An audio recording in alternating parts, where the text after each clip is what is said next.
नमस्कार. वसंत व्याख्यानमालेचं 146वं ज्ञानसत्र आता अंतिम टप्प्यात आहे.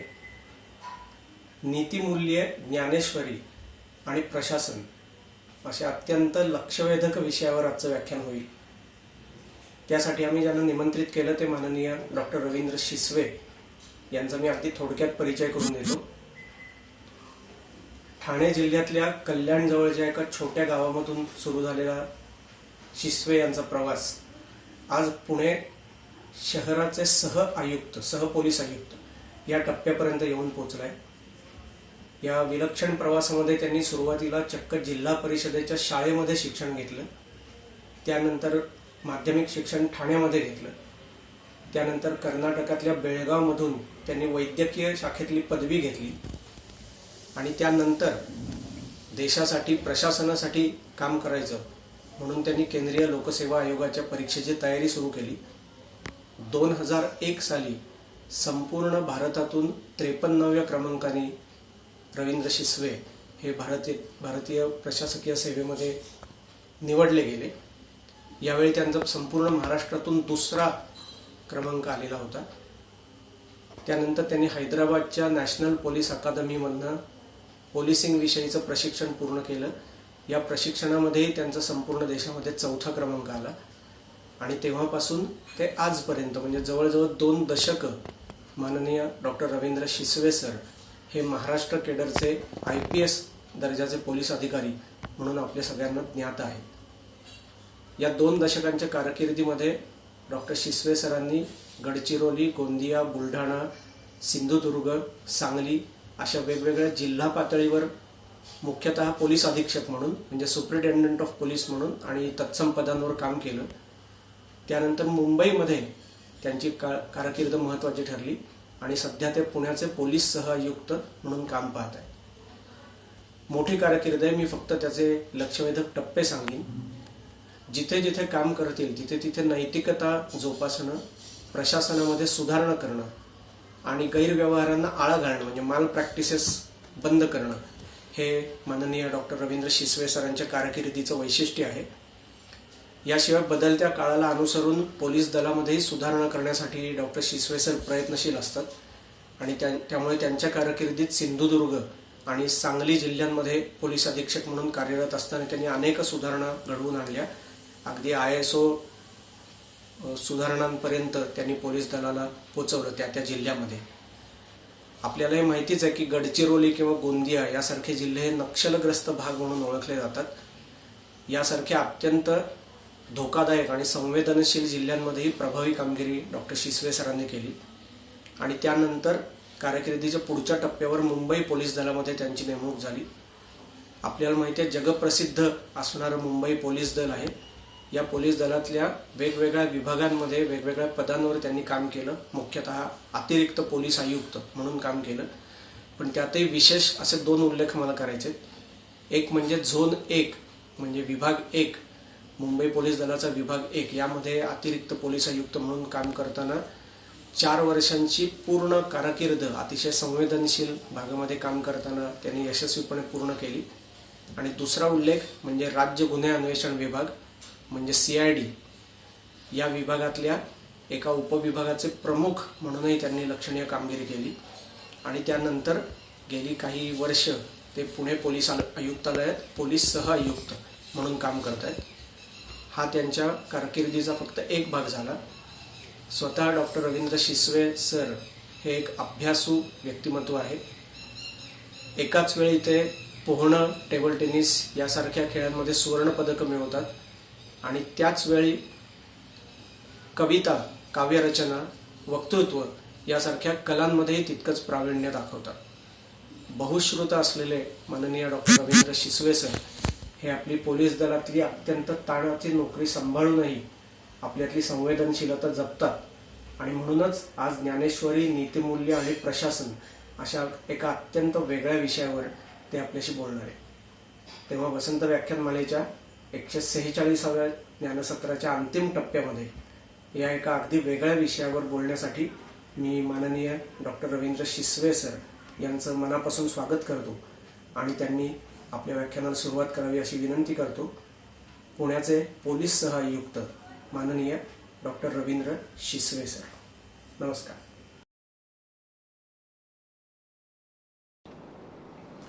नमस्कार. वसंत व्याख्यानमालेच्या निमित्तानं आपल्याशी संवाद साधायला मी या ठिकाणी उभा आहे. श्रोत्यांशिवाय बोलणं हे किती कठीण असतं याची कल्पना असं कॅमेऱ्यासमोर रेकॉर्डिंग करतानाच येऊ शकते.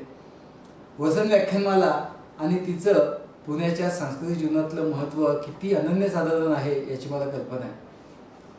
वसंत व्याख्यानमालेमध्ये यापूर्वी आणि यावर्षी जे वक्ते बोलले आहेत त्या प्रत्येकाचा आपापल्या क्षेत्रातला अधिकार इतका मोठा आहे की त्यांच्यानंतर बोलताना मला खरंच खूप दडपण आलेलं आहे. आपला अधिकार खूप तोकडा आहे, आपली अभिव्यक्ती त्यांच्या मनानं खूप खुशी आहे याची मला कल्पना आहे. या ठिकाणी मला वाटतं त्या दडपणाचा सामना करताना खरं तर मला जास्त संकोचल्यासारखं होत आहे. आता हा संकोच कसा आवरायचा, या संकोचावर कसं पांघरून घालायचं. मी पुन्हा माऊलींच्याच शब्दात की जैसे राजहंसाचे चालणे भूतळी झाली शहाणे तरी अनेक कोणे चालावीची ना. जर राजहंसाचं चालणं अतिशय सुबक आहे, अतिशय चांगलं आहे आणि भूतळावर असे अनेक शहाणे लोक आहेत, पण तसं असलं तरी माझ्यासारख्या एखाद्या शुद्ध व्यक्तीनं, शुद्ध जंतूनं चालूच नाही का. मला वाटतं माऊली आपल्या प्रत्येकाला एखादी उभी अशी देते की जी उभी आपलं दडपण थोडं होईना कमी करते. आणि तिथून मी माझ्या विषयाला सुरुवात करतो. पुन्हा एकदा सांगतोय की कॅमेऱ्यासमोर विषय प्रतिपादन करणं हे खूप कठीण आहे, कारण श्रोते जे आहेत हे वक्त्याला पूर्णत्व देत असतात. मला माहिती आहे की आधीच्या वक्त्यांनाही ती अडचण आली असेल, पण आधीच्या वक्त्यांचा पुन्हा एकदा अधिकार इतका मोठा आहे, कारण या वसंत व्याख्यानमालेचं प्रयोजनच मुळात हे आहे की जे जे उत्तम उदात्त उन्नत महन मधुर जे उत्तम आहे, उदात्त आहे, उन्नत आहे आणि महत आहे आणि मधुर आहे ते सगळं श्रोत्यांपर्यंत घेऊन जायचं आहे. आणि त्यामुळे मग भले श्रोत्यांसमोर नसेल तर आजकालच्या नवीन या डिजिटल माध्यमातून ते श्रोत्यांपर्यंत घेऊन जाताना काही वक्त्यांचा अधिकार इतका मोठा आहे की त्यांना कदाचित ती अडचण येत नसावी, विषय अजून चांगलाही फुलू शकतो. माऊली ज्या वेळेला भगवद्गीतेवर आपलं निरूपण करत होते त्याही वेळेला प्रत्येक वेळी मधून ते श्रोत्यांशी संवाद साधायचे. श्रोत्यांशिवाय आपली अभिव्यक्ती खुलत नाहीये, आपली अभिव्यक्ती पूर्ण होत नाहीये याची त्यांना कल्पना होती. 9व्या अध्यायाच्या पहिल्या ओळीत तर माऊली म्हणतात, तरी अवधान ऐकले दिजे सर्व सुखांचे पात्र होईजे प्रतिज्ञोत्तरे माझे उघड ऐका. माऊलींचा अधिकार येतो की श्रोत्यांना सांगतात की अवधान द्या, लक्ष द्या. हे अवधान दिलं तर तुम्ही सर्व सुखांना पात्र व्हाल, कारण मी जो विषयच प्रतिपादित करणार आहे तो इतका मोठा आहे, इतका चांगला आहे आणि त्याच्यात माझी अभिव्यक्ती ती त्या सर्व विषयाला इतकं छान वेष्टन घालणार आहे, इतक्या छान स्वरूपात प्रकट करणार आहे की तुम्ही सर्व सुखानं पात्र व्हाल. आणि ही प्रतिज्ञा माऊली करू पाहते. पण माऊलींसारखी अधिकारी व्यक्ती सुद्धा त्याच्या पुढच्या ओळीत लगेच माघार घेते आणि म्हणते, तरी प्रौढी न बोलो होजी, तरी प्रौढी न बोलो होजी तुम्हा सर्वज्ञांचा समाजी द्यावे अवधानी माझी विनवणी सलगीची.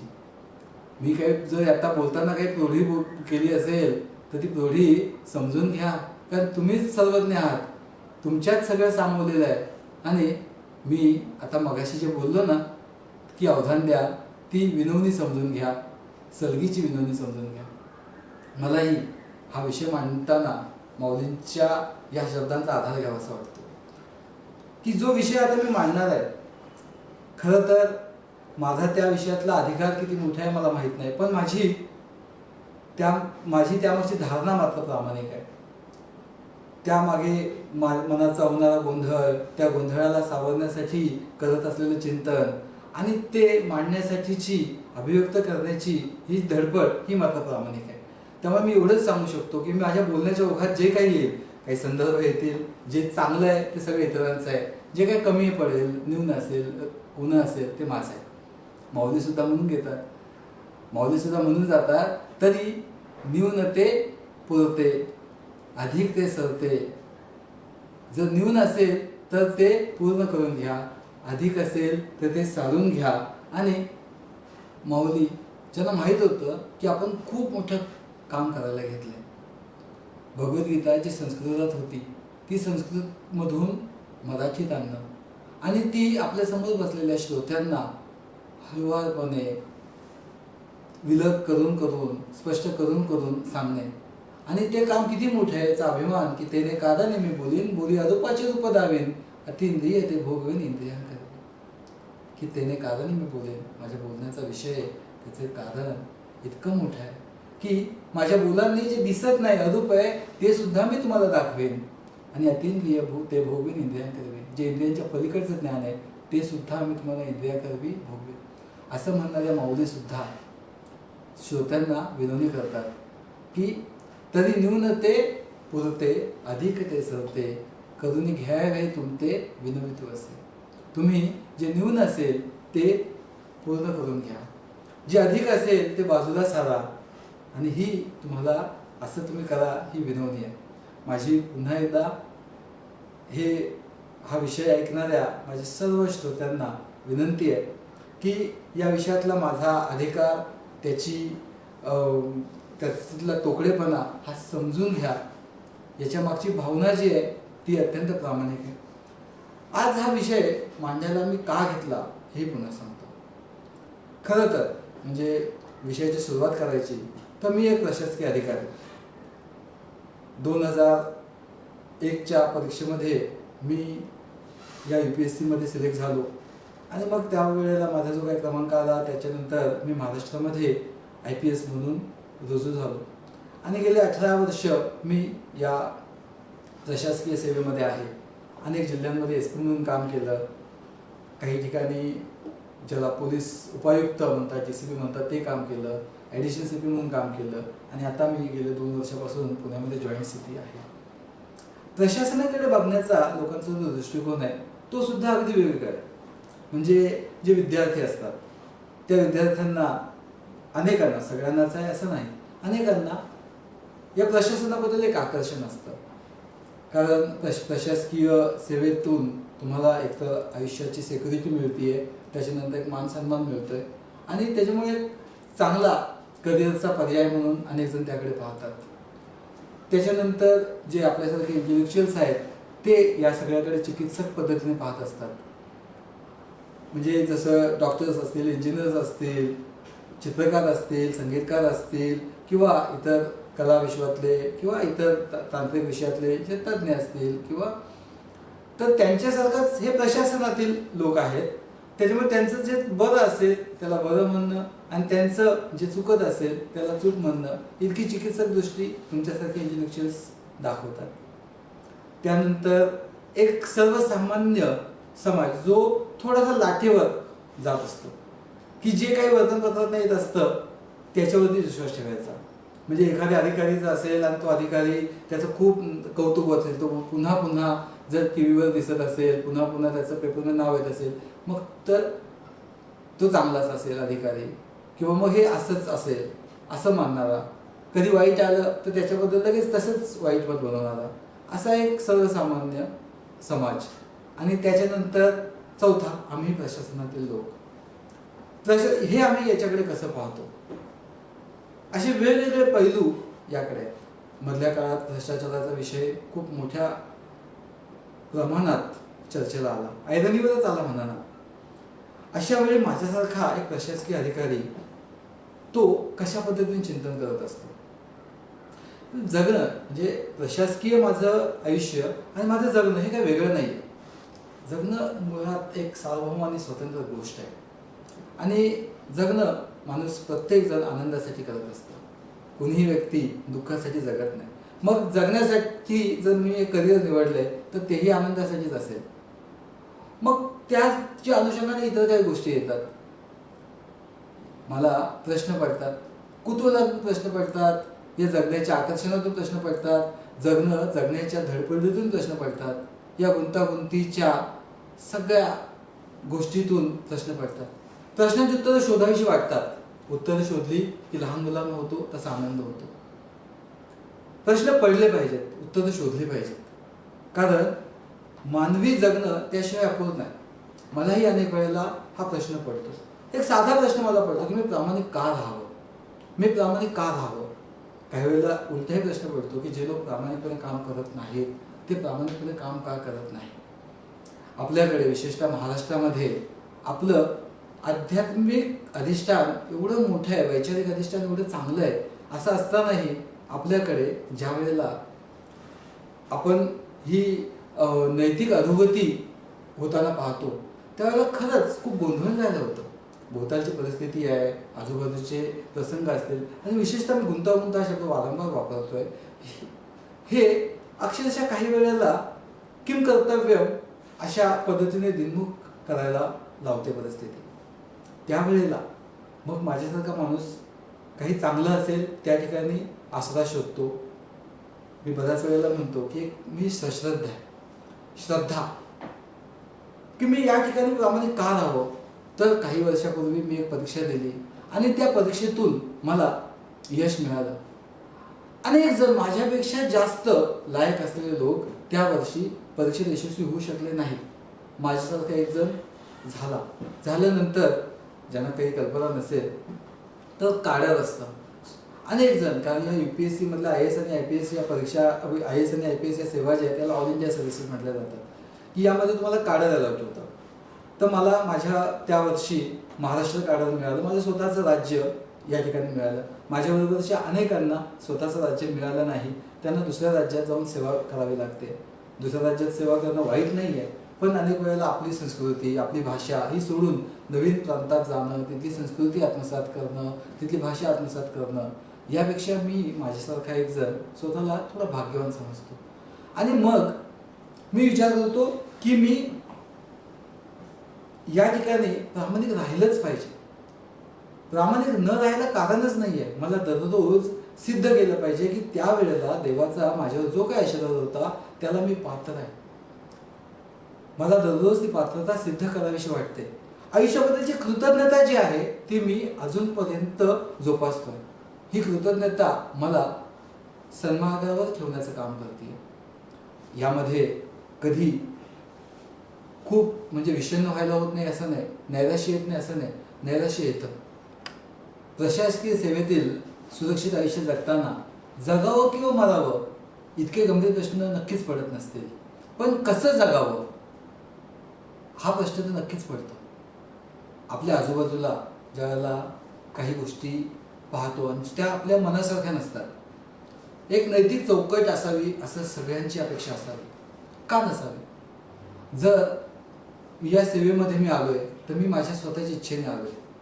त्यासाठी मला शासन माझ्या उपजीविकेसाठी, उदरनिर्वाहासाठी योग्य ती सॅलरी देत आहे, इतर लाभ देत आहे. आणि यानंतर जर समजा आमच्यातले काही जर त्या पदाचा, त्या अधिकाराचा दुरुपयोग करून जर लोकांची अडवणूक करत असतील, त्याच्या अडचणीचा, असहायतेचा फायदा घेत असतील, तर नक्कीच आम्ही ती नैतिक चौकट सोडून काम करतो. आणि असं घडू नये अशी तर प्रत्येकाची अपेक्षा असावी. आता प्रश्न असा पडतो की प्रशासनात आपण असतो, आपल्यापुरतं आपण ठरवलं मी हे करणार नाही, आणि त्यावेळेला आपण एक व्यवस्थेचा भाग असतो. त्या व्यवस्थेमध्ये जर समजा इतर लोक तसं करत असतील तर त्यांनी ते करू नये यासाठी आपण काय करावं. ते करत असतील, आपल्याला समोर दिसत असेल तर काय करावं. अशा वेळेला खरंच आपली अवस्था खूप वेगळी होऊन जाते. मला नेहमी आठवतं किंवा वाटतं की भगवद्गीता का सांगितली गेली. आपण भगवद्गीतेला इतकं मोठं महत्त्व देतो की अगदी न्यायालयामध्ये जर साक्ष द्यायची असेल तर भगवद्गीतेवरती शपथ घेऊन हिंदू धर्मीय आपलं साक्ष देतात. भगवद्गीतेचं इतकं महत्त्व आहे. भगवद्गीता मूळतः सांगितलीच कशासाठी गेली. भगवद्गीता यासाठी सांगितली गेली की तो अर्जुन जो आहे त्या अर्जुनाला लढताना समोर आपले नातेवाईक पाहून एक वेगळीच भावना निर्माण झाली. त्याच्या मनामध्ये मोह निर्माण झाला, तो संभ्रमित झाला आणि त्यानं आपलं धनुष्य बाजूला ठेवलं, नाही लढायचं म्हणाला. तो त्याची वीरवृत्ती जी आहे ती वीरवृत्ती त्याला सोडून गेली आणि त्याला वाटलं नाही लढावं. मी पुन्हा एकदा की दुसऱ्या अध्यायात खूप छान म्हटलंय की आता ऐसे आते वधावे, आता ऐसे आते वधावे की अभेरुनिया निघावे, आता ऐसे आते वधावे की अभेरुनी निघावे, या दोहो माझी काय करावे ते नेनो आम्ही. अर्जुनाच्या मनाची स्थिती अशी झाली आहे की यांचा वध करू की यांनाचा अभेद करून बाजूला निघून जाऊ, आणि काय करू हेच मला कळत नाहीये.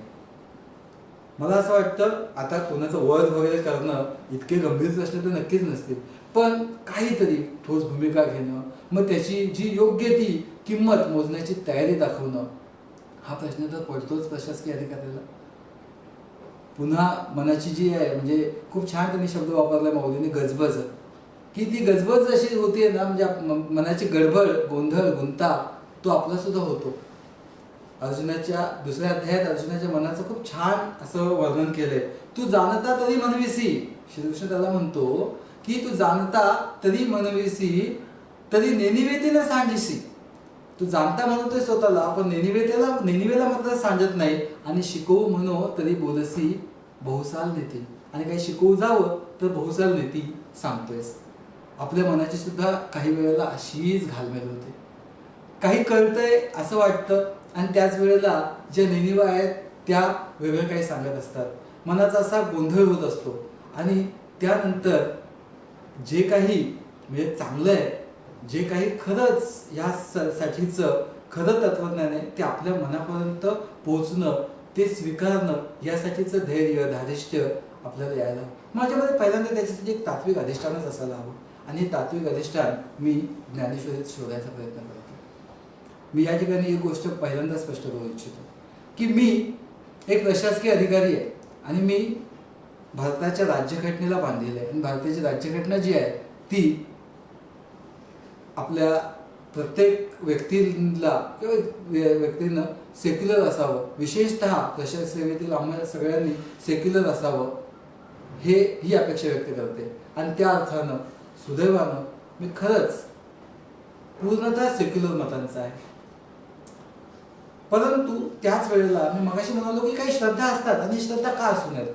मी दैववादी आहे की देववादी आहे मला माहीत नाही, पण मला असं वाटतं की मग जर मी असं म्हणालो की माझ्यासारखा एखाद्याला त्यावेळेला ही संधी मिळाली, ही कृतज्ञतेची भावना माझ्यामध्ये आहे, आणि त्या अर्थाने जर मी दैववादी आहे, आणि ते दैव किंवा ती भावना, ती श्रद्धा मला माझ्या मार्गावरती राहण्यासाठी उद्युक्त करते, प्रोत्साहित करते, तर ती श्रद्धा नक्कीच बळकट आहे, आणि अशा श्रद्धेचा मला अभिमानही आहे.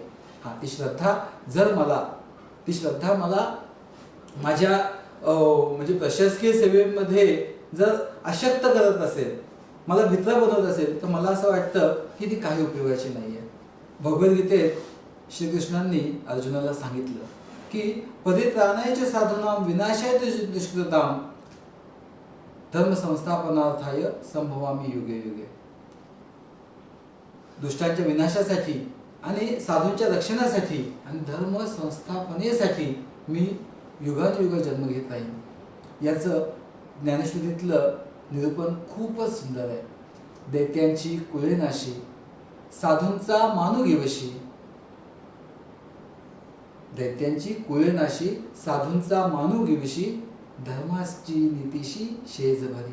दैत्यांची कुळे नाशण्यासाठी आणि साधू सज्जन जे आहेत त्यांचं महत्व, मान जो आहे तो अधोरेखित करण्यासाठी, आणि सगळ्यात महत्त्वाचं म्हणजे धर्माची नीतीशी सांगड घालण्यासाठी मी युगानुयुग जन्म घेईन.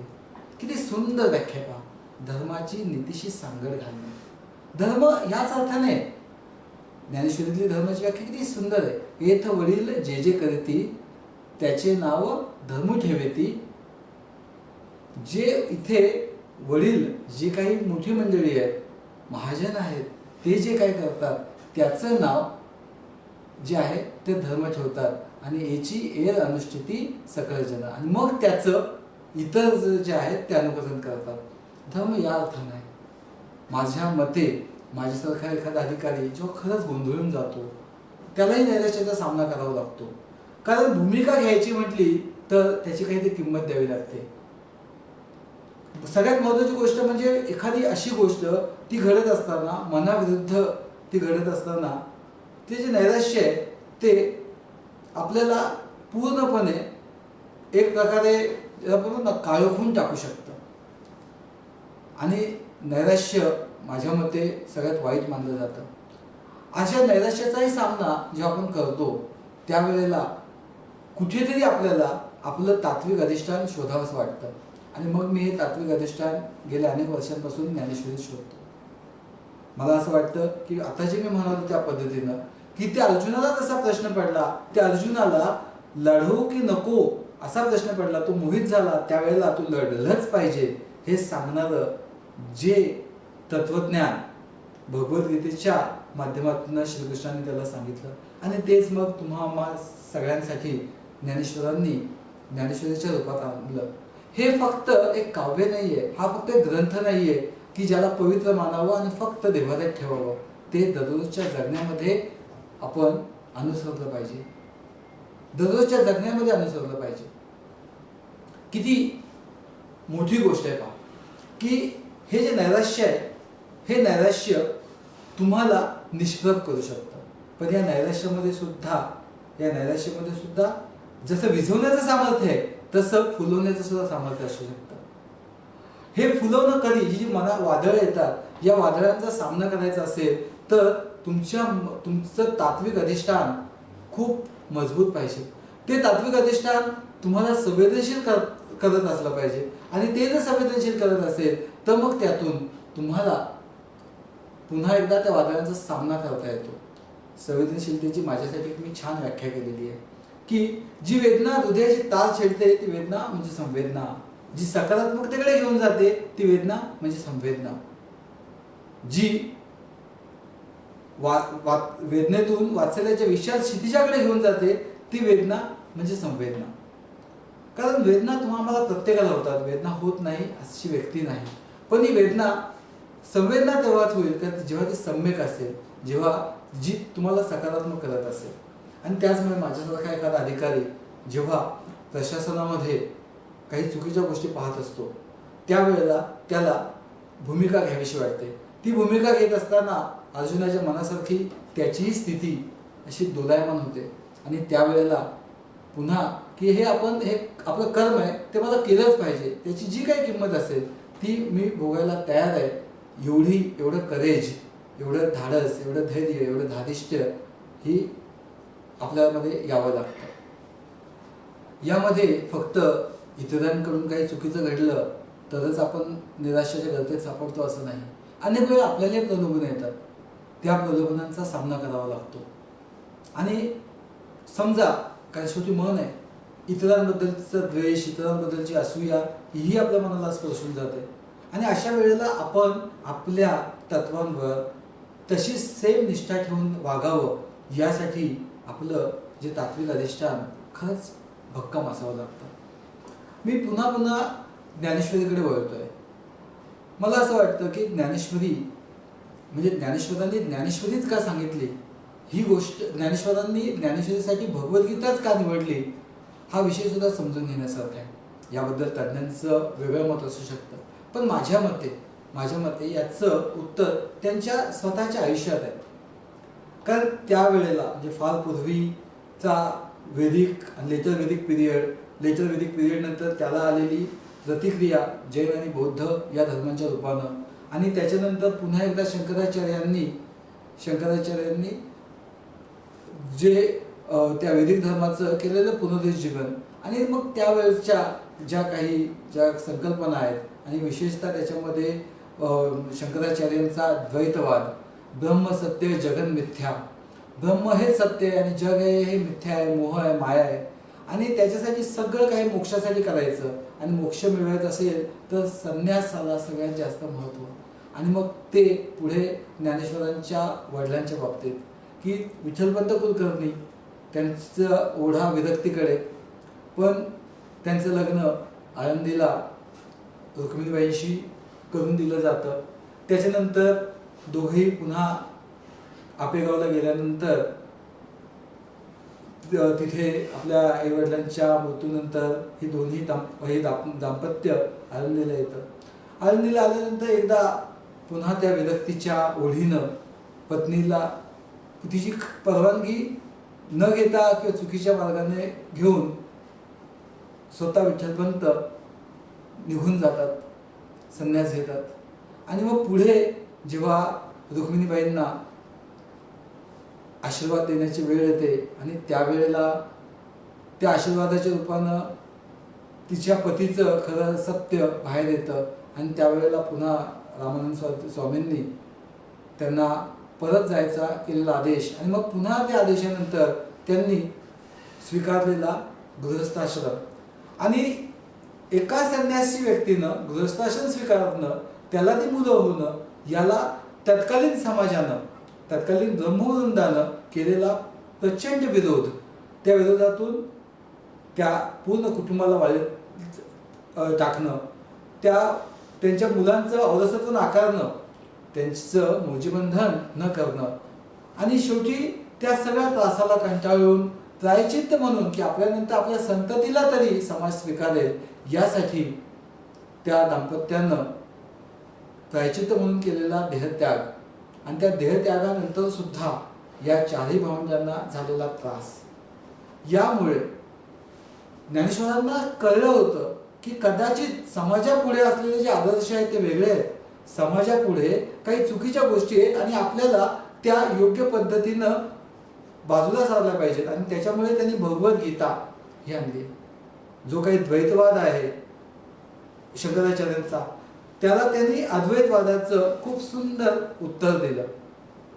जिथे इथे ब्रह्म सत्य जगन मिथ्या होतं, इथे ब्रह्म आणि मी ब्रह्माची निर्मिती हे एकच आहोत हे सांगणार. आयुष्य कसं असावं मौलींनी खूप छान मांडले की आयुष्य नदीसारखं असावं. नदी ती पर्वतामध्ये उगम पावते आणि समुद्राला जाऊन मिळते, पण ती समुद्राला जाऊन मिळते म्हणून ती निरीच्छेपणे जाते का? नाही. का फेडीत पाप ताप पोखीत तिरीचे पाद, समुद्रात जाई जैसे गंगेचे आप.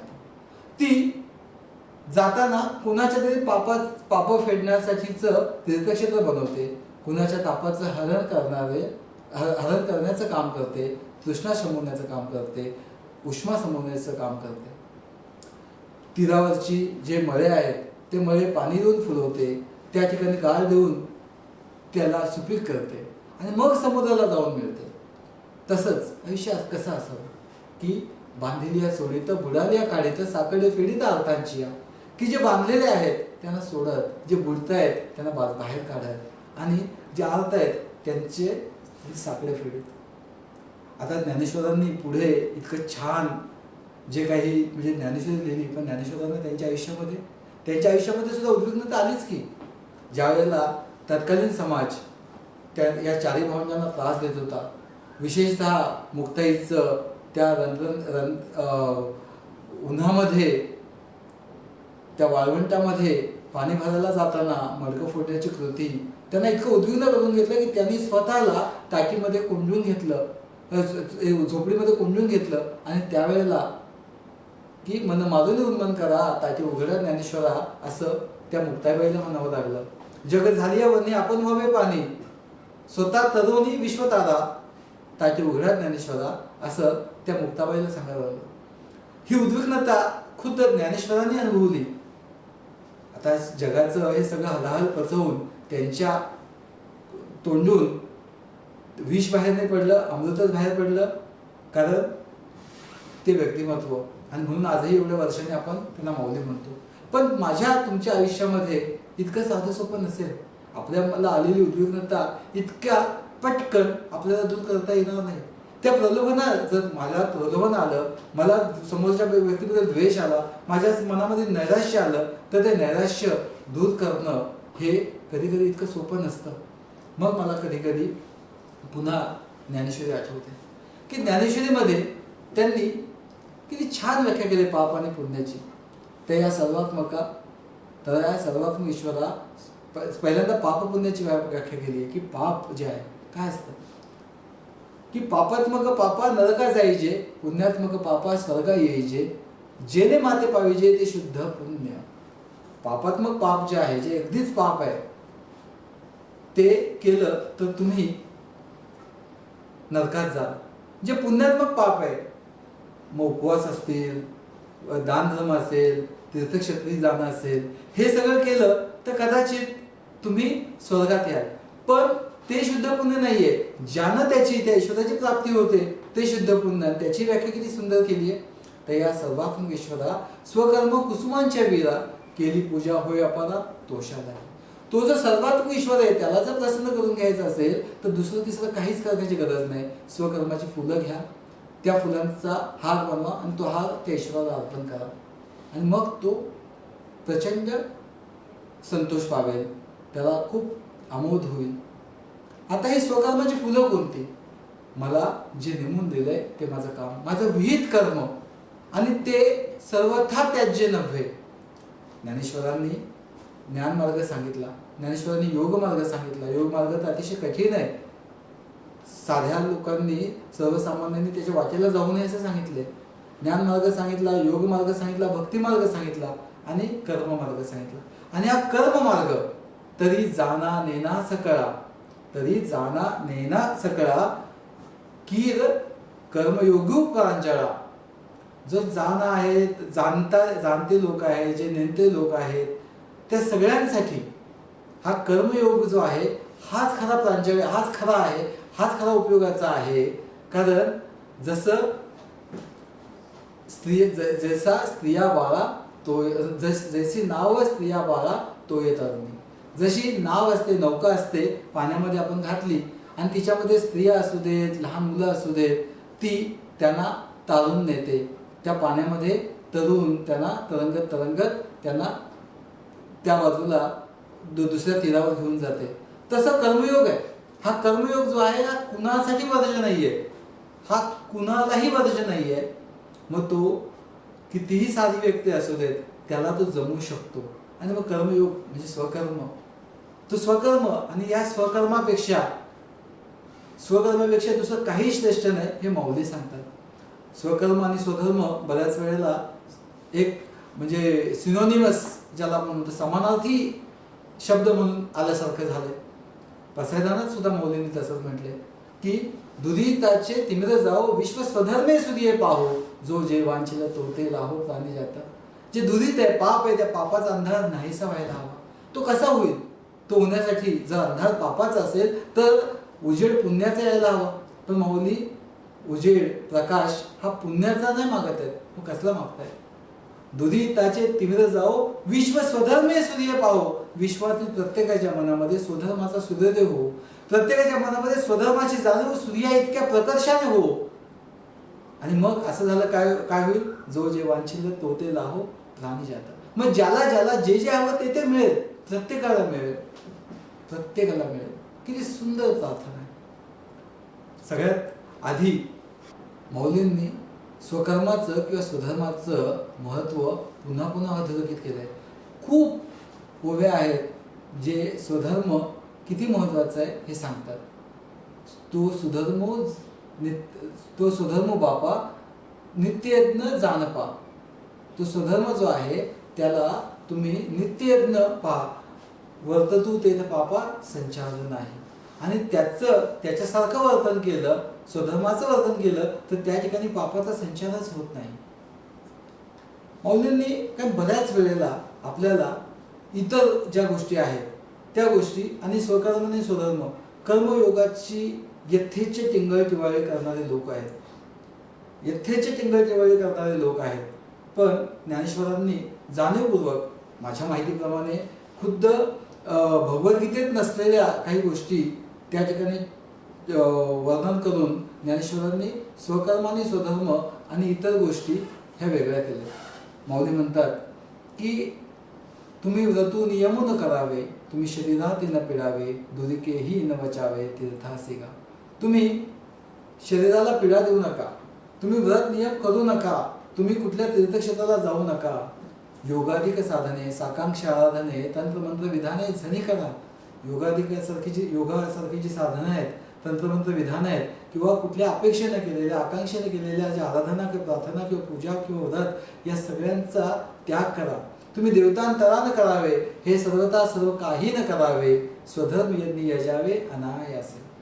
तुम्ही देवतांतरांना भजू नका, हे सर्वथा, एकदाच नाही सर्वथा आणि सर्व काही यापैकी करू नका, काहीच आवश्यकता नाही. स्वधर्मी यांनी याजावे, तुम्ही स्वधर्मामध्ये रममान व्हा आणि मग अनायासे विनासायास तुम्हाला भगवंत मिळेल. मला मी पुन्हा एकदा सांगतो की माझ्यासारख्या प्रशासकीय अधिकाऱ्यांना ईश्वर, त्याची प्राप्ती, मोक्ष या गोष्टींकडे जाऊ नये आणि तो माझा प्रांतही नाही, तो माझा अधिकारही नाही आहे. पण तरीही मला मोह होतोय हे सांगण्याचा की किती साध्या सोप्या पद्धतीनं ईश्वर किंवा जे आत्मिक समाधान आहे ते मिळवण्याचा मार्ग सांगितलाय. माऊली म्हणतात, विश्वाचे अर्थ माझे मनी प्रकाशले, विश्वाचे अर्थ माझे मनी प्रकाशले, अवघेच झाले देह ब्रह्म. ते विश्व आहे, त्या विश्वातील सगळी अर्थता ती जेव्हा माझ्यापर्यंत पोहोचली, तिने माझं मन प्रकाशून टाकलं, तिथनं माझ्या मनातला अंधार दूर केला आणि माझं जे मन आहे, अवघेच देह जो आहे तो देह अक्षरशः ब्रह्म झाला. एकीकडे ब्रह्म सत्य आणि जगन मिथ्या, आणि इथे ब्रह्म आणि ब्रह्माची निर्मिती हा एकच. किती छान आहे की विश्वाचे अर्थ माझे मनी प्रकाशले, अवघेच झाले देह ब्रह्म, आवडीचे वालभ माझे निकोंदा केले, नवल देखिले नभा करगे. माझ्या आवडीनिवडी माझ्या भोवती सगळ्या केंद्रित झाल्या, त्या सगळ्या एकत्रित झाल्या आणि त्याहून मी नवल, जे नभाकार नवल आहे ते या डोळ्यांनीच पाहिलं. बाप रखुमादेवी वरू सहज निटू झाला. हा बाप रखुमादेवी वरू आहे जो असा वाटतो की तपश्चर्या करून, असं करून तसं करून मिळेल, तो मला सहज निटू झाला. हृदय नटावाला ब्रह्माकार आहे आणि माझ्या हृदयामध्ये ब्रह्माकार बनवून हृदयामध्येच त्याची प्रतिष्ठा झाली, प्राण प्रतिष्ठा झाली. किती सुंदर विचार आहे. न लगे सायस जाणे वनांतरा, सहज येतो घरा नारायण. ईश्वर, त्याची प्राप्ती, मोक्ष हा काही माझ्या अधिकारातील सुद्धा विषय नाहीये किंवा आजचा प्रतिपादनाचा विषय नाहीये, आणि त्याच्यामुळे माझ्याकडून काही चुकीचं, काही वेगळं बोललं गेलं असेल तर तरी श्रोते मला मोठ्या मनाने क्षमा करतील हे मी आधीच सांगतो. स्थितप्रज्ञाची खूप छान व्याख्या दिली की सुखी संतोषानं यावे, दुखी विषाद न भजावे, लाभालाभ न धरावे मना माझे. पण आपण इतके स्थितप्रज्ञ आहोत का की जे येईल ते तसंच्या तसं घेऊयात? असं होत नाही. तुमच्या माझ्या मनामध्ये मी म्हणालो तसं एकतर स्वतः काही गोष्टी करू नयेत, दुसऱ्यांनी काही करू नयेत याच्यासाठी भूमिका घेण्याची वेळ येते. आणि मग अशी भूमिका एकतर मग त्यासाठीची आपल्याला ऊर्जा कुठून मिळेल? एकतर साधन शुचिता, साधनांच्या स्वच्छतेचा आग्रह की मला जे काय मिळवायचंय ते मी योग्य मार्गाने मिळवेन, चुकीचा मार्ग निवडणार नाही. मग भले चुकीचा मार्ग जवळचा असेल आणि योग्य मार्ग, जे योग्य साधन आहे ते लांबचं असेल तरी मी तेच करेन. मला वाटतं साधन शुचिता आणि प्रामाणिकपणा ह्या अगदी म्हणजे एकमेकांमध्ये गुंतलेल्या अशा गोष्टी आहेत, आणि त्या दोन्ही आपल्या जगण्याचा भाग झाल्या ना तर आपलं जगणं अधिक समृद्ध होत जातं. त्या आपल्याला एक नवी ऊर्जा देतात, त्याच्यातून त्या ऊर्जेतून आपल्याला एक नवी अभिव्यक्ती मिळते. प्रामाणिकपणा किंवा सजगता किंवा साधन सुचिता या गोष्टी फक्त एक व्हॅल्यू म्हणून नाही आहेत, त्या तुमच्या माझ्या जगण्यामध्ये दररोज ऊर्जा म्हणून काम करू शकतात. मी मग म्हणालो तसं की भूमिका घेण्याची वेळ येते, आणि ती भूमिका जर घ्यायची असेल तर त्यावेळेला आपल्याला काही गोष्टी ठरवाव्या लागतात जाणीवपूर्वक. एक चांगलं नको तिथे नको तेवढं उगवलेलं, चांगलं जे आहे ते आपसूक उगवत नाही, आणि वाईट नको तिथे नको तेवढं उगवलेलं असतं, कोणी लावायला जात नाही. मला चपातीसाठी गहू हवा आहे, आपोआप येत नाही.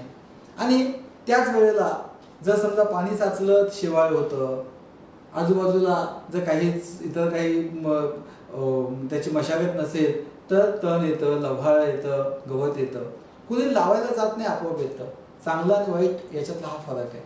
ते आपोआप चांगलं आपोआप येत नाही, वाईट नको तिथे नको तेवढं उगवतं. आता एक शेतकरी आहे, त्या शेतकऱ्याला चपातीसाठी गहू पिकवायचा आहे, आपोआप उगवेल नाही, त्याला जमिनीची मशागत करावी लागेल. पहिल्यांदा नांगर फिरवावं लागेल, त्या ठिकाणी बी पेरावं लागेल, योग्य प्रतीचं बी पेरावं लागेल.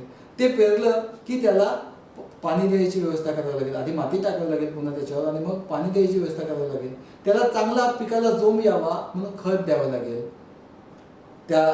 ते पीक असं वर आल्यानंतर त्याला कीड लागू नये म्हणून कीटकनाशक फवारावं लागेल. आजूबाजूला जे तण असेल ते काढून टाकावं लागेल. आणि मग जेव्हा ते योग्य वेळी कापावं लागेल, ते कापलं की मग जोडणी करायला लागेल, मळणी करायला लागेल, पुन्हा त्याला व्यवस्थित साठवावं लागेल. साठवताना बुरशी लागू नये, उंदराने फस्त करू नये म्हणून काळजी घ्यावी लागेल. एखादी पावडर त्या ठिकाणी फवारावी लागेल. आणि हे सगळं जे आहे या सगळ्यामध्ये एक तत्व आहे, ते म्हणजे जाणीवपूर्वक करावं लागेल. शेतकरी म्हणाला की माझी जमीन इतकी सुपीक आहे, मी जे काही पेरेन ते उगवेल, मी 3-4 महिन्यांनी जातो आणि त्या ठिकाणचं पीक काढून येतो, होणार नाही. त्याच्याकडे खत आहे, त्याने गोदामात ठेवलंय, पाणी आहे त्या विहिरीतच आहे, तिथपर्यंत पोहोचवलं नाही, कीटकनाशक आहे पण गोदामातच ठेवलंय, तर होणार नाही. या सगळ्या कृती जाणीवपूर्वक कराव्या लागतात. जाणीवपूर्वक हा शब्द अत्यंत महत्वाचा आहे. आणि त्याच्यामुळे मी म्हणालो तसं स्वतः प्रलोभनापासून दूर राहणं आणि आपल्या व्यवस्थेमध्ये आपल्याला ती भूमिका घेणं, यासाठी माझ्यामध्ये मी चांगल्या कुटुंबातून आलेलो आहे, चांगल्या संस्कारातून आलेलो आहे, म्हणजे माझ्यामध्ये ते धाडस, ते धैर्य, ते धारिष्ट्य ते सतत असेलच असं नाही, त्याची मशागत करावी लागते, ते जाणीवपूर्वक जोपासावं लागतं. अन्यथा आजूबाजूच्या या वातावरणामध्ये विझवण्याची आपल्याला आजूबाजूचं जे वातावरण आहे ते आपल्याला नावमेद करू शकतं, ते आपल्याला विझवू शकतं, ते न विझवता. आणि त्यासाठी मला खूपदा मी ज्ञानेश्वरीकडे जेव्हा पाहतो तेव्हा मला असं वाटतं की जगणं आनंदाचं आहे हे सांगणारा जो ग्रंथ आहे तो ज्ञानेश्वरी आहे. जगणं कुणाही व्यक्तीचं जगणं हे दुःखासाठी नाही आहे, त्याला आनंद हवा असतो. आणि हा आनंद जो आहे जगणं गुंतागुंतीचं पण आहे, पण या गुंतागुंतीच्या जगण्यामधनं तो अन्वय आपल्याला कळला पाहिजे. या जगण्याच्या ज्या आनंदाच्या ज्या शक्यता आहेत त्या आपण वाढवत नेल्या पाहिजे. तो आनंद जो आहे हा आनंद जर मिळाला तर त्याच्याशी मैत्री केली पाहिजे. सगळ्यात महत्त्वाची गोष्ट म्हणजे आनंद हा काही एक ज्याला मंजिल म्हणतो किंवा मुक्काम नसतो. आनंद हा प्रवास असतो, तो आनंद एन्जॉय करता आला पाहिजे. ती जी भूमिका आहे ती भूमिका घेणं. आणि कदाचित मी पुन्हा एकदा सांगतो, मी प्रशासकीय सेवेमध्ये आहे, माझ्याकडे त्या मानाने सुरक्षित जीवन आहे. होय, कधी कधी आपण ती भूमिका घेत असताना समोरून विरोध होऊ शकतो, त्या विरोधाला आपल्याला भीती वाटते. काही वेळेला आपलेच लोक आहेत, त्यांच्याशी आपण का वाईट व्हावं असं होऊ शकतं. मग मी त्या एखाद्या माझ्या कोळी बांधवांकडे बघतो की दररोजची उपजीविका कमवायची म्हणून त्या समुद्रामध्ये ते बोट घालतात आणि ते बोट घातल्यानंतर ती नौका, ती नाव तिला माहीत नसतं की आज वादळ येईल का, आणि त्या लाटा, ते वादळ त्याचा ते सामना करत असतात. साधी उपजीविका कमवायची तर त्यांना एवढा संघर्ष करावा लागतो. मी संघर्षाला का भ्यावं? संघर्षाची भीती वाटणं साहजिक आहे, पण त्या संघर्षाला जर समजा त्या साधं उपजीविका कमवण्यासाठी त्यांना संघर्ष करावा लागतो, मला तर त्याच्यापेक्षा उपजीविकेच्या प्रश्नाच्या पलीकडे पोहोचल्यानंतर संघर्ष करावा लागतो. मग मला स्वतःला पुन्हा पुन्हा ती भूमिका घेण्यासाठीचं धाडस जे आहे ते ज्ञानेश्वरी किंवा इतर ठिकाणावर मिळवावं लागतं. भूमिका घेण्याबद्दल खूप छान कोणी म्हटलंय की गिरते हैं से सवारी मैदानी जंग में, गिरते हैं से सवारी मैदानी जंग में वो तिफल के गिरे जो घुटनों की बल चले. जर तुम्ही घोड्यावर स्वार झालात तरच तुम्ही पडाल ना, मगच पडायची भीती आहे. तुम्ही जर रांगत चाललात तर तुम्हाला पडायची भीतीच नाही. तुम्ही त्या तत्वांसाठी, एका साध्या सत्यासाठी देता यावे पंचप्राण अशी तहान लागली पाहिजे असं म्हणतात. एका साध्या सत्यासाठी देता यावे पंचप्राण अशी तहान लागावी असं म्हणतात. आपण जर इतकं सुरक्षित आपल्याला जीवन मिळालंय, मी दररोज ऑफिसला येताना माझी गाडी पाहतो, त्या गाडीत बसताना त्या गाडीच्या पुढे असलेला फ्लॅग पाहतो, वर असलेला दिवा पाहतो. आणि यासाठी नाही की माझ्या डोक्यात हवा जावी, यासाठी पाहतो की माझे पाय जमिनीवर राहावे, की फक्त एक परीक्षा दिल्यानं मला हे सगळं मिळालं. आणि माझ्यासोबतच्या कितीतरी पात्र जणांना ते मिळू शकलं नाही. एक तर मी पुन्हा स्पष्ट करू इच्छितो की सगळे करिअर एकमेकांइतकेच किंवा एकमेकांना या करिअरपेक्षा चांगले आहेत हे मी मान्य करेन. या ठिकाणी मी जे अनुभव घेतो ते अनुभव विश्व माझं आहे आणि त्याच्यामुळे मी त्याच्याविषयी बोलतो. हे सांगत असताना इतर कोणत्याही क्षेत्राला कमी लेखणं हा माझा उद्देश जराही नाही. त्याचा तसा कोणीही समज करून घेऊ नये. फक्त मी त्या अनुभव विश्वाचा व त्या अनुभव विश्वातून जात असल्यामुळे ती उदाहरणं जास्त समोर येत आहेत, ती उदाहरणं मला द्यावीशी वाटत आहेत. तर मग मी त्यावेळेला विचार करतो आणि मग माझ्या मनामध्ये ती कृतज्ञतेची भावना येते की मला दररोज सिद्ध केलं पाहिजे, दररोज सिद्ध केलं पाहिजे. मी ज्या वेळेला परीक्षा पास झालो तेव्हा मी ईश्वराला म्हणालो नाही की बाप रे ही परीक्षा मला तू या परीक्षेत यशस्वी केलं, मला माझ्या स्वतःच्या होम कार्डरमध्ये दिलं आणि मग तू माझ्यात इतके उपकार केलेत की कृतज्ञता म्हणून तू माझा डोळा काढून घे. मी नाही म्हणालो. मी हे मला दीव आहे, हे मला देय आहे असं समजत राहिलो. मग जर समजा त्यातलं जे चांगलं आहे ते जर माझ्यापर्यंत आलं तर त्याच्यासोबत येणारे ताण तणाव जो आहे, संघर्ष आहे, तोही त्या पॅकेजचा भाग आहे. तो मी कसा नाकारू, तो मला कसा नाकारता येईल, तो नाकारता कामाही नाही. आणि मग मी वारंवार जसं मी मगाशी म्हणालो की स्वधर्म आणि स्वकर्म, मला या ठिकाणी जे नेमून दिलेलं काम आहे ते हे आहे. पसायदानामध्ये माऊलींनी ज्यावेळेला ही 9000 ओव्यांची ज्ञानेश्वरी लिहून पूर्ण झाली तेव्हा, आणि त्यांना माहित होतं की आपण किती मोठं काम करायला घेतलंय, की त्याने कारणे मी बोली अरूपाचे रूप दावीन अतिंद्रिय ते भोगवेन इंद्रियांकरवे, इतका सार्थ अभिमान. आणि म्हणून पहिल्याच ओवीमध्ये त्या विश्वात्मक देवाला साकडं घालतात की आता विश्वात्मक देवे येणे वाग्यज्ञ तोषावे तोषो निमज द्यावे पसायदाने.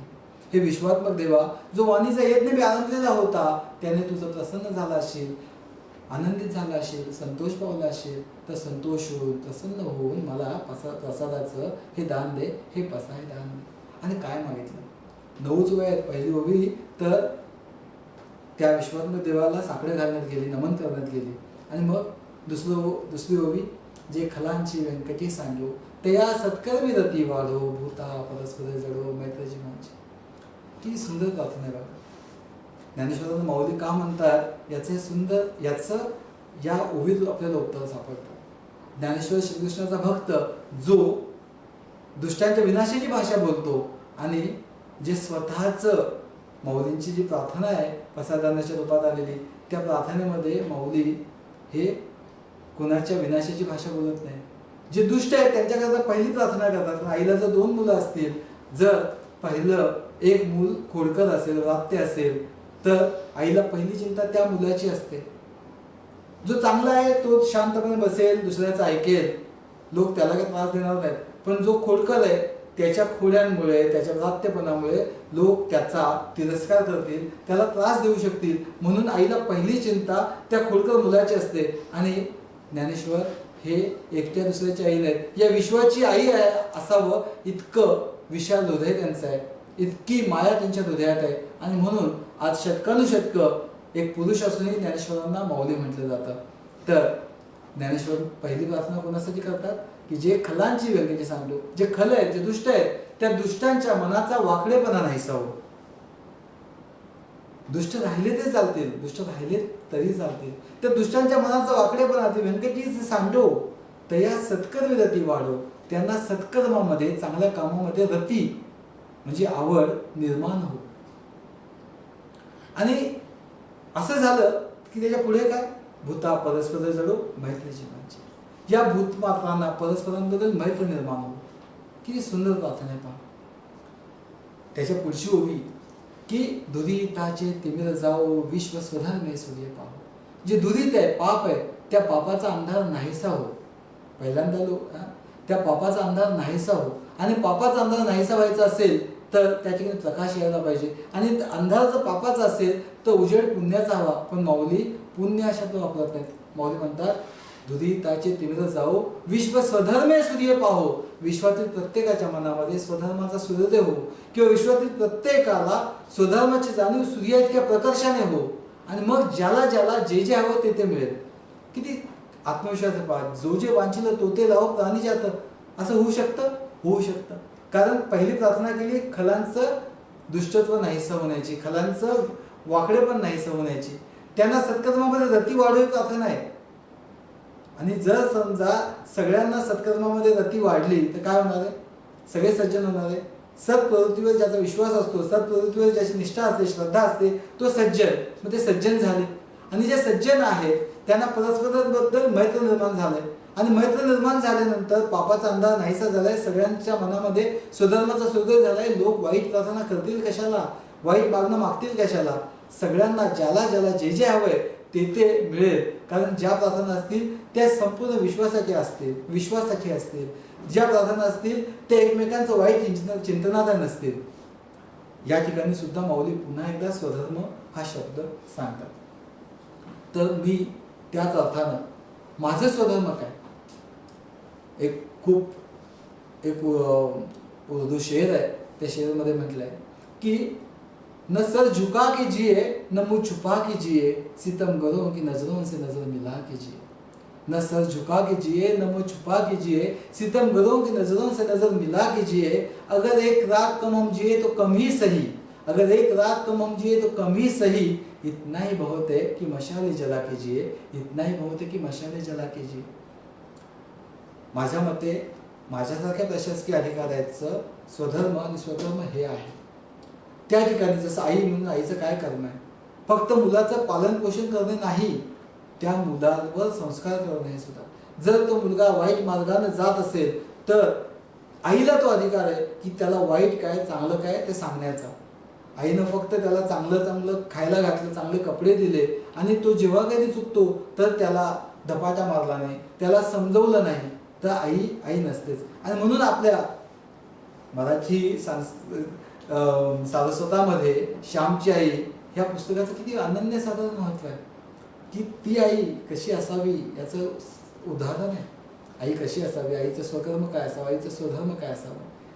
तसं या जर मी एक प्रशासकीय अधिकारी आहे आणि मला जर माझ्या प्रशासकीय यंत्रणेमधल्या लोकांनी माझ्यापासून प्रलोभनांपासून दूर राहायचं असेल, त्यांनी लोकांच्या असहायतेचा फायदा घ्यायचा नसेल, तर पहिल्यांदा त्यांना त्यांच्या समोर नेहमी चांगले विषय मांडले पाहिजे, चांगल्याचा पुनरुच्चार केला पाहिजे, चांगलं काय आहे ते सांगितलं पाहिजे. त्या ठिकाणी आपोआप होईल अशी धारणा ठेवता कामा नये. त्यानंतर जे ते चुकीचं करत असतील तर ते चुकीचं करू नये यासाठीची व्यवस्था निर्माण करावी. माझा सतत ध्यास असला पाहिजे की चुकण्याची शक्यता जिथे आहे त्या ठिकाणी ती पारदर्शकता मी आणली पाहिजे. त्याच्यानंतर जिथे कोणी चुकत असेल त्या ठिकाणी मग हा माझा आहे, हा असा आहे, हा माझ्या कृतीमुळे माझ्या ॲक्शनमुळे नाराज होईल अशी भावना न धरता, मनात धरता त्या ठिकाणी मला ती ॲक्शन घेणं भाग आहे. ज्ञानेश्वरीत खूप छान म्हटलंय की करुणा हा खूप चांगला गुण आहे म्हणे. विशेषतः अर्जुनाच्या मनामध्ये ती करुणा दाटून आली आणि मग त्याला सांगितलं श्रीकृष्णांनी की बरोबर आहे बाबा, करुणा चांगला गुण आहे. दूध सुद्धा कसं आहे, अमृत असतं ना, दूध अमृताचं काम करतं. पण तेच दूध चुकीच्या वेळी चुकीच्या ठिकाणी जर घेतलं तर विषाचं काम करतं. तेच दूध चुकीच्या वेळी चुकीच्या ठिकाणी घेतलं तर विषाचं काम करतं. तसं करुणा ही आहे, तुझ्या मनात जर दाटून आली आहे, ती जर चुकीच्या ठिकाणी असेल तर ती गुण राहत नाही, ती दोष बनते. माझ्या मते अशा वेळी धाडसी निर्णय घेणं, इतरांना धडा मिळावा असे निर्णय घेणं ही सुद्धा प्रशासकीय अधिकाऱ्याची जबाबदारी आहे आणि ती त्यांनी पार पाडली पाहिजे. खूप हा संघर्ष तसा साधा सोपा नाही आहे. कारण मानवी स्खलनशीलता जी आहे त्या स्खलनशीलतेशी सामना करावा लागतो. दररोज सकाळ सुरू होते, त्या दिवशी तुम्हाला स्वतःला सजग ठेवायचं आहे. तुम्हाला स्वतःला या सगळ्या व्यवस्थेमध्ये काम तर कसं आहे पहा, वॉचडॉगचं काम आहे. वॉचडॉगचं काम आहे. काही वेळेला तुम्हाला लिटरली शब्दामध्ये वॉचडॉग असल्यामुळे भुंकत राहावं लागतं की जेणेकरून चोरांनी गोष्टी चोरून नेऊ नयेत, चोरांना तुम्ही जागे आहात याची भीती वाटावी. पण हे करताना पुन्हा एकदा की आपला जो आनंद आहे, कारण हे सगळं कशासाठी आहे, आनंदासाठी आहे ना. जर समजा माझ्या तत्वांवरती माझी जी निष्ठा आहे, माझी श्रद्धा आहे, तिने मला आनंद दिला पाहिजे. तो जर माझ्या मनामध्ये कडवटपणा हे करणार, मी जर तत्व पाळली आणि कडुलिंबाचा काढा पिल्यासारखा कडवट जर बनून राहिलो तर काहीच उपयोग नाहीये. मग त्या मूल्यांचा मला काहीच फायदा झाला नाही. मी हे सगळं करत असताना माझ्या मनामध्ये एक सतत आपण आपल्या स्वकर्माचं पालन करतोय, आपण आपल्या स्वधर्माचं पालन करतोय, याचा सार्थ आनंद असला पाहिजे. मी किती काही बदलू शकेन मला माहित नाही. एक खूप छान उदाहरण मेणबत्तीचं देतात की एक लहानशी मेणबत्ती आनंदाने डोलत असते आणि डोलणाऱ्या त्या मेणबत्तीला कोणीतरी म्हणतात, अरे एवढीशी तू मेणबत्ती आहेस, एवढीसा तुझा प्रकाश आहे, किती तोरा मिळतो स्वतःच्या प्रकाशाचा. ती मेणबत्तीचे उत्तर देते ते ऐकण्यासारखं आहे की मला माहिती आहे की मी एक लहानशी मेणबत्ती आहे आणि माझ्यातला प्रकाश जगातला सगळा अंधार नाही मिटवू शकत. मला माहिती आहे की मी एक लहानशी मेणबत्ती आहे आणि माझ्यातला प्रकाश जगातला सगळा अंधार नाही मिटवू शकत. पण मला हेही माहिती आहे की जगातला सगळा अंधार जरी एकत्र आला, माझ्यातल्या प्रकाशाला नाही मिटवू शकत, माझ्यातल्या प्रकाशाला नाही मिटवू शकत. या मेणबत्तीला स्वतःच्या प्रकाशाचा असलेला जो आनंद आहे ना, त्या आनंदाला, त्या स्वतःच्या प्रकाशाची असलेली जाणीव, त्या जाणीवेतून जो आनंद मिळतो त्या आनंदाला धुंदी म्हणतात. आणि मला असं वाटतं की धुंदी अतिशय महत्वाची. ही धुंदी तुमचं जगणं समृद्ध करून टाकते, तुमच्या जगण्याला खरी दिशा देते. ज्ञानेश्वरीमध्ये एक खूप छान ओवी आहे. माझ्या मते, माझ्या अल्पमतीप्रमाणे ही ओवी संपूर्ण ज्ञानेश्वरीचं सार आहे. ती ओवी काय म्हणते? पहिल्यांदा अर्जुनाच्या मनाच्या किंवा मनस्थितीचं वर्णन करते की अर्जुनाची मनस्थिती कशी झाली आहे. तर वनवा लागलेल्या पर्वतासारखी झाली आहे. वनवा जो जंगलाला बेचिराग करतो म्हणजे वनवा. एका झाडापासून दुसऱ्या झाडापर्यंत वाढत जातो तो वनवा. असं जर समजा अर्जुनाच्या मनामध्ये जे वेगवेगळे विचार येतात, म्हणजे तर मगाशी म्हणता बहुसाल नीती, त्याच्या मनामध्ये वेगवेगळे आर्ग्युमेंट्स येत राहतात. त्या आर्ग्युमेंट्समुळे त्याच्या मनातील वनवा वाढतच जातो. तो एका झाडापासून दुसऱ्या झाडापर्यंत जात पूर्ण जंगलच बेचिराग करतो. आता जर अर्जुनाच्या मनाची स्थिती वनवा लागलेल्या पर्वतासारखी झाली असेल तर त्याचा जो मित्र आहे श्रीकृष्ण, त्याला एक छान उपमा दिली आहे, रूपक दिले की तो ढगासारखा आहे, तो मेघासारखा आहे. आणि मग हा अर्जुन आणि हा त्याचा मित्र. आता तो त्याला काही उपदेश करणार आहे. तो उपदेश म्हणजे त्या ढगातून होणारा वर्षाव असेल, ढगातून होणारा कृपेचा वर्षाव असेल. ओवी इतकी छान आहे. आता तो उदार कैसा वर्षेल ते मी अर्जुनाशिव निवेल. तो जो उदार आहे, तो जो श्रीकृष्ण आहे, तो ढग बनून आता त्या ढगातून कृपेचा वर्षाव होईल, उपदेशाचा वर्षाव होईल. आणि त्यानं अर्जुनाच्या मनरूपी पर्वताला लागलेला वनवा जो आहे तो विझेल. पण विझवणं एवढंच त्या उपदेशाचं प्रयोजन आहे का? नाही. कारण विझवणं एवढं प्रयोजन नाही. विझवणं हे प्रयोजन आहे, पण फक्त तेवढंच प्रयोजन नाहीये. मग काय आहे दुसरं प्रयोजन? मग नवीन विजुरी फुटेल उन्मेषाची, मग नवीन पालवी फुटेल. कसली? उन्मेषाची, धुंदीची पालवी फुटेल. हा अर्जुनानं लढावं यासाठी भगवद्गीता सांगितली, हे अर्ध सत्य आहे. अर्जुनानं श्रीकृष्णाचं ऐकून तो धनुष्य हातात घ्यावं आणि मग आपल्या जे काही नातेवाईक, मित्र, आपतेष्ट किंवा गुरु किंवा गुरुबंधू यांच्याशी लढायला लागावं. एवढ्यासाठी भगवद्गीता सांगितली, हे अर्ध सत्य आहे. हे लढणं हे माझं कर्म आहे आणि ते मला प्रामाणिकपणे केलं पाहिजे.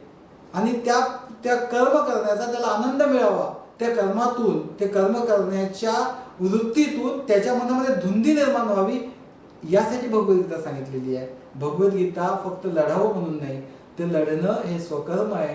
ते स्वकर्म करताना त्या स्वकर्माचा आनंद मिळणं आणि त्या आनंदाला मी धुंदी म्हणतो. ते धुंदी तर तुमच्या माझ्या जगण्यामध्ये सुद्धा ज्यावेळेला असा आजूबाजूची गुंतागुंत आहे, त्या गुंतागुंतीमध्ये आजूबाजूची जी आव्हानं आहेत त्या आव्हानामध्ये त्या संघर्षाचा सामना करत असताना त्या आनंदाचा, तो आनंद हा मुक्काम नाही, तो प्रवास आहे. त्या प्रवासामध्ये सतत ही धुंदी सोबत असली तरच तो प्रवास खऱ्या अर्थानं यशस्वी होईल. तो प्रवास आनंदाचा आहे आणि त्याच्यामुळे तो आनंद सतत मिळत राहिला पाहिजे. माझ्या आजूबाजूच्या लहान लहान गोष्टीमधनं मला तो आनंद मिळाला पाहिजे.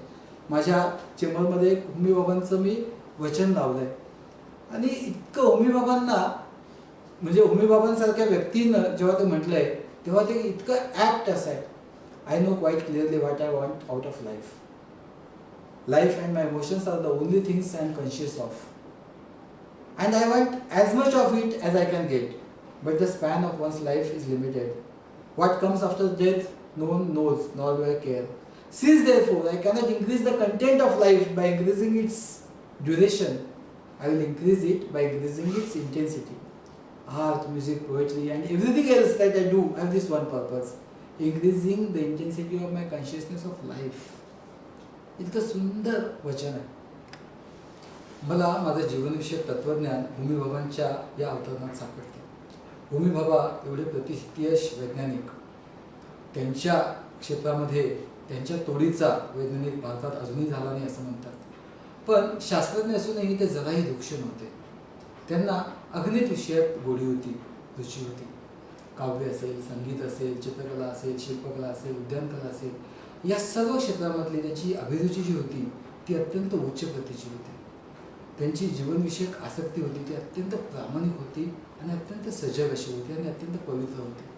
आणि त्याच्यामुळे या सगळ्या कला, साहित्य, त्याच्यानंतर जीवनातल्या लहान लहान गोष्टी, त्याचे आविष्कार, या सगळ्यांना त्यांनी आपलंसं केलं आणि त्यातून त्यांनी आपलं जीवनविषयक तत्त्वज्ञान फुलवलं, विकसित केलं. त्यांनी खूप छान म्हटलंय की कला, साहित्य, संगीत हे जे आणि इतर जे जे काही मी करतो त्या सगळ्या मागचं प्रयोजन एकच आहे: माझ्या जीवनविषयक जाणण्याची तीव्रता वाढवणं. मला वाटतं यापेक्षा वेगळं काय असू शकतं. होमी भाभा की ज्यांनी स्वतः म्हटलं की आयुष्याचा पिरियड किती असेल, ड्युरेशन किती असेल हे मला माहीत नाही आणि मी त्याची चिंताही करत नाही. त्यांच्या बाबतीत ते किती सत्य झालं की एका अपघातामध्ये त्यांचा मृत्यू झाला, परंतु अगदी आयुष्याच्या शेवटच्या क्षणापर्यंत ते अगदी रसरशीत असं जगले. मला असं वाटतं यातून आपल्याला खूप शिकण्यासारखं आहे आणि म्हणूनच मीही त्या जाणीवा जोपासायचा प्रयत्न करतो. जगणं रसरशीत आहे असं वाटायला लागणं हे जिवंत असण्याचं लक्षण आहे असं मी मानतो. हा दृष्टिकोन नव्या वाटा सुचवतो, नवे पर्याय सुचवतो, नवं जगणं दाखवतो. आपल्याला आतून बाहेरून मोठं करत नेतो. एका साध्या सत्यासाठी देता यावे पंचप्राण अशी तहान जेव्हा लागते ना, तेव्हाच या जाणीव आपल्यामध्ये अंतर्वाहित भिनतात. मी मगापासून प्रामाणिकपणाचा उल्लेख केला. प्रामाणिकपणा, सजगता, साधनसुचिता ह्या ज्या गोष्टी आहेत, ह्या आपल्या जीवनविषयक जाणीवा ज्या आहेत त्या अधिक प्रगल्भ करतात आणि त्यातून आपला प्रवास आनंददायी करतात. आपल्या जगण्याला एक नवीन आयाम देतात. आनंद कुठे शोधायचा?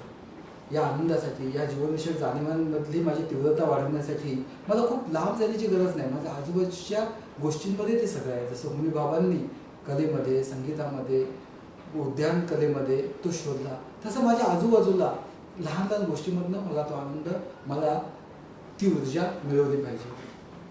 एक साध्या पावसामध्ये आपलं जगणं बदलून टाकण्याचं सामर्थ्य असतं. ते ढग भरून येणं, मग तिथे बरसणं, या सगळ्यामध्ये किती आनंद आहे. फक्त तो आनंद जो आहे तो मिळवणं आणि तो मिळाल्यानंतर त्याच्याशी मैत्री करता येणं हे महत्त्वाचं आहे. आपल्या प्रत्येकाला आनंद हवा असतो. अध्यात्म किंवा विज्ञान या सगळ्याचा उद्देश तरी काय? आनंद. आनंद ही एक अलौकिक किंवा आध्यात्मिक संकल्पना नाही आहे, ती लौकिक आहे. ती लौकिक अशी संकल्पना आहे. आपल्याला सगळ्यांना लौकिक प्रगतीसह अलौकिक आनंद हवा आहे आणि त्याच्यामुळे आनंद, मागे पण मी म्हणालो की आनंद हा मुक्काम नाही आहे, तो प्रवास आहे, ती यात्रा आहे, ती एन्जॉय करता आली पाहिजे. गीता या कवितेमध्ये विंदाने खूप छान म्हटले की वेड्यापिशा ढगांकडून वेडेपिसे आकार घ्यावेत, रक्तामधल्या प्रश्नांसाठी पृथ्वीकडून होकार घ्यावेत. आपल्या आजूबाजूच्या प्रत्येक गोष्टीतनं काहीतरी शिकण्यासारखं आहे. आपल्या आजूबाजूची प्रत्येक गोष्ट आपल्याला नवी ऊर्जा देईल, पण मनातला हा पाऊस संपला तर मग नवीन दुष्काळ निर्माण होईल. कारण आपण कितीही भौतिक प्रगती केली तरी व्याकुळ होणं हे संपता कामा नये. काहीतरी घडावं, त्यातून आतून बाहेरून हलावं, हे जेव्हा घडतं ना, म्हणजे याचा अर्थ आपण जिवंत आहोत. हे हलता आलं पाहिजे. काही घडावं, त्याचे तरंग उठावेत आणि त्यातून आपलं अनुभव विश्व जे आहे हे जास्तीत जास्त प्रगल्भ होत जावं.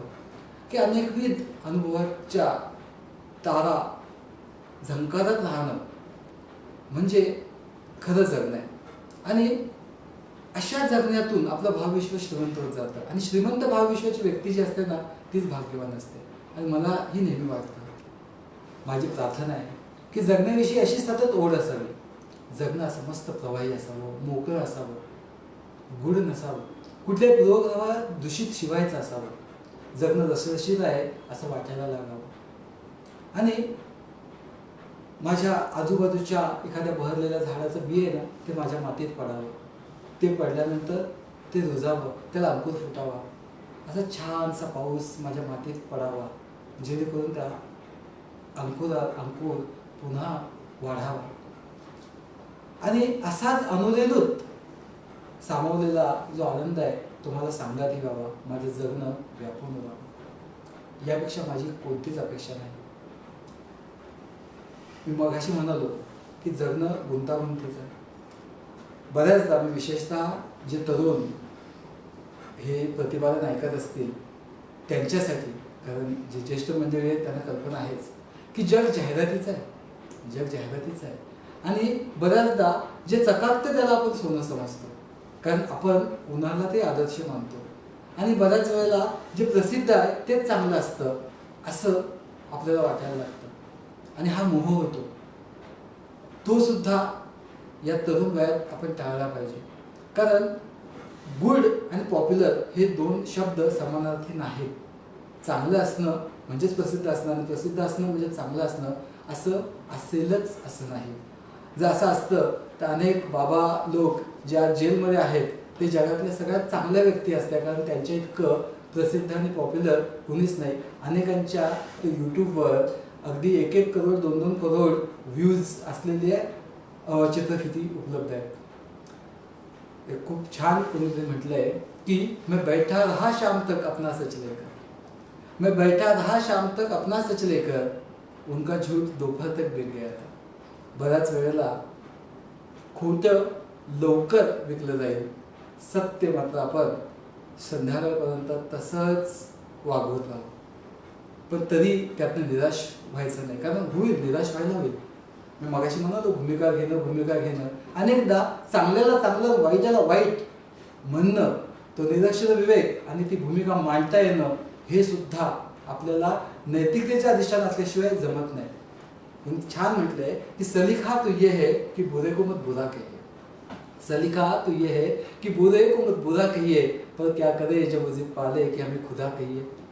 त्यामुळे काही वेळेला जरी कष्टम असं असेल, रूढी अशी असेल, रीती अशी असेल की वाईटाला वाईट बोलू नये, पण जर समजा वाईट स्वतःला देव म्हणून घेत असेल तर अशा वेळेला ते वाईट आहे हे ठामपणे सांगताही आलं पाहिजे. कुणी छान म्हटलंय, सच घटे या बढ़े सच ना रहे और झूठ की कोई इंतहा नहीं. सत्य जे आहे ना ते थोडंसं वाढलं का थोडं कमी झालं ना ते सत्य राहत नाही. आणि झूठ जे आहे त्याची कोणतीच परीक्षा नसते. असो, या ठिकाणी आजच्या वसंत व्याख्यानमालेच्या निमित्तानं मी हा विषय प्रतिपादन करण्याचा प्रयत्न केला. या विषयातली माझी गती अतिशय तोकडी आहे याची मला जाणीव आहे. त्याच्यात मी थोडंसं मनाचं समाधान करून घेतो की जसं मौली म्हणतात की चंद्रकांतू द्रवता की न होय परिती हातवटी चंद्री की आहे, वक्ता तो वक्ताची नव्हे श्रोते नवीन. चंद्रकांत नावाचं मणी किंवा रत्न असतं, ते रत्न चांदण्यामध्ये असं पाझरतं. मौली ते छान म्हणतात की चंद्रकांतू द्रवता की होय परिती हातवटी चंद्री की आहे. ते जे कौशल्य आहे, हे जे काही एक स्पेशालिटी आहे, ते वैशिष्ट्य जे आहे हे त्या मण्याचं नाही आहे, रत्नाचं नाही आहे, तर ते चांदण्याचं आहे. ती हातोटी, ते कौशल्य त्या चांदण्याचं आहे. तसंच वक्ता हा वक्ता नसतोच श्रोत्यांशिवाय. वक्त्याला वक्तापद प्राप्त होतं श्रोत्यांमुळे.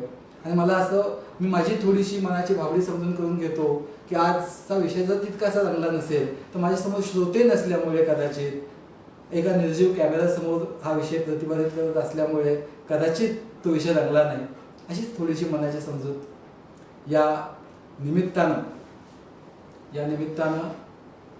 पुन्हा एकदा जे ज्येष्ठ लोक, जे तरुण हा विषय ऐकणार आहेत त्यांना मी माऊलींच्या शब्दातच विनोदी करतो की परी न्यून ते पुरते अधिक ते सरते करून घ्यावे हे तुमते विनवी तू असे.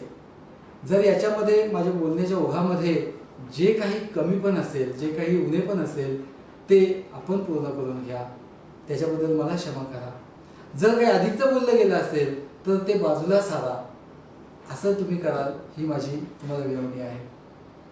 या वसंत व्याख्यानमालेच्या निमित्तानं हा विषय मांडण्याची मला संधी आयोजकांनी दिली, त्यांचे मी मनापासून आभार मानतो.